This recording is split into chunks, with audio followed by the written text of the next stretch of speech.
Patti. I'm the head of school here that Ginny mentioned earlier.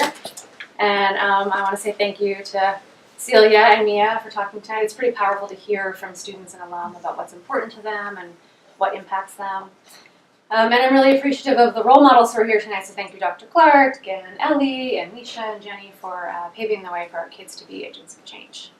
I want to tell you something about Mia and Celia, who you heard from. They're really great, right? They're also very serious in what they're doing. And I want you to know something about them. You know, they're really wonderful kids, but they're actually not exceptional.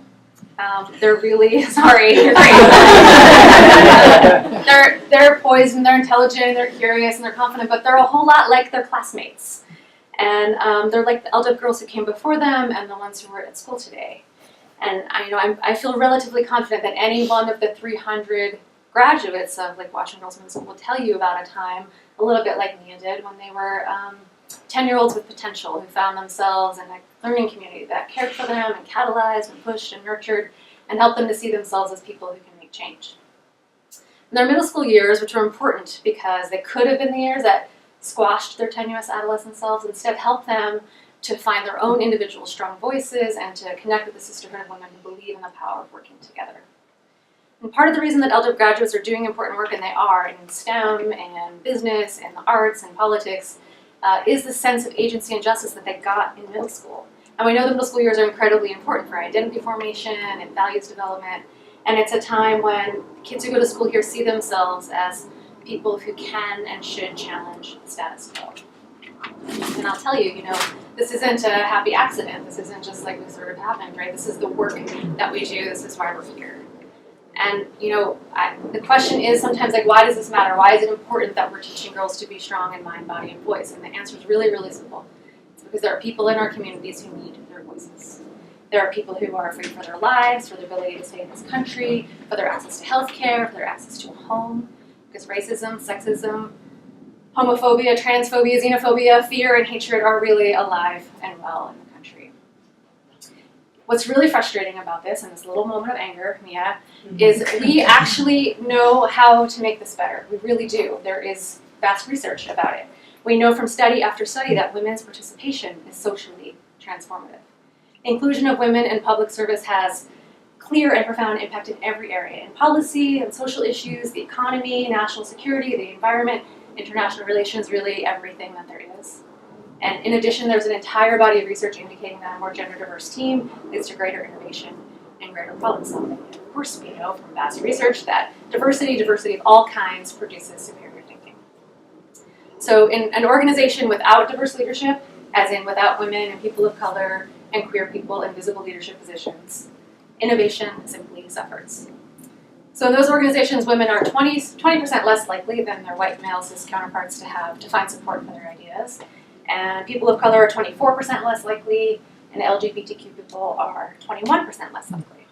So in a company, this will cost crucial market opportunities, but in a government, it costs us equity and justice. So despite this research that the inclusion of women in powerful positions is good, not just for women, but for everyone, women, and in particular women of color, remain underrepresented across the board. The percentage of women in elected office hovers at around 20%, and it's around 7% for women of color. The disparity, of course, isn't only in government. It's in many areas of the workforce. Women are both underrepresented, and we know they make less money than men in general. In high-profile and lucrative careers, women are truly, seriously underrepresented. Like the next slide, this is not a joke. I thought this was a joke when I first heard this thing about there are more men named John who run big lucrative companies, the S&P 1500, and David, John and David, really good names. After that is all women with any name run those companies. Yeah, it's New York Times, it's real. That is just like, sit with it for a second. Yeah. Okay, so I could go on with these numbers and we could talk about it all night. We know it. We just know it. In politics and STEM and business, everywhere women, there just aren't enough women, right? And we could probably also spend the evening talking about the barriers. Like, what are the barriers? There's entrenched social norms and gender bias and a lack of role models and a lack of mentors. Essentially, a system and a culture that tells women and girls that they don't belong and they're not valued and they shouldn't be in the lab and they shouldn't be in the boardroom and they shouldn't be in the White House. However, it does not have to be this way. It really doesn't. And I know it from firsthand experience. I know that it is possible to envision a world where the voices of women and girls are not just included and not just represented, but valued. Where girls and women see themselves as people who belong, who can lead, who can make change. Where the representation of girls and women allows them to see themselves as anything they want to be and to break through the barriers in their path. I know that LW girls and young women we work with every day who go on to high schools and universities and workplaces bring with them the sense of activism and agency that they learned in middle school. They bring the feminist convention to Franklin High School, and they bring feminist issues to the White House. That's Jamie right there. Yeah. So I'm really proud of the individual successes of our graduates, I really am, but I'm much more moved by the spirit that they bring to the communities they inhabit. They bring compassion and courage and creativity and kindness. And as I said tonight, you know, the girls you've met and the girls you see in the slides, they're actually not all that exceptional. They're a lot like the 108 students who are walking the halls today. They're standing up and they're taking risks and they're speaking out. And if you walk down the halls today, you would see all different kinds of girls. You would see a mix of introverts and extroverts and athletes and bookworms and robotics programmers and glee club singers, and you would know that every one of those girls realizes that she can be any of those things or all of those things. And they come from a wide range of cultures and family configurations and socioeconomic backgrounds. And in fact, our school is one of the most diverse independent schools in Seattle, and it has been since I cut the ribbon on the first classroom in Mount Baker about 20 years ago. Our diversity and our commitment to social justice means that every opportunity is for every girl, and I really mean it. It's for every girl. 100% of them study martial arts, 100% of them go on outdoor trips, 100% of them sing, dance, and act in a play, 100% of them defend their academic research to an expert judge, and 100% of them speak in front of crowds of hundreds, and that really is every kid every single year.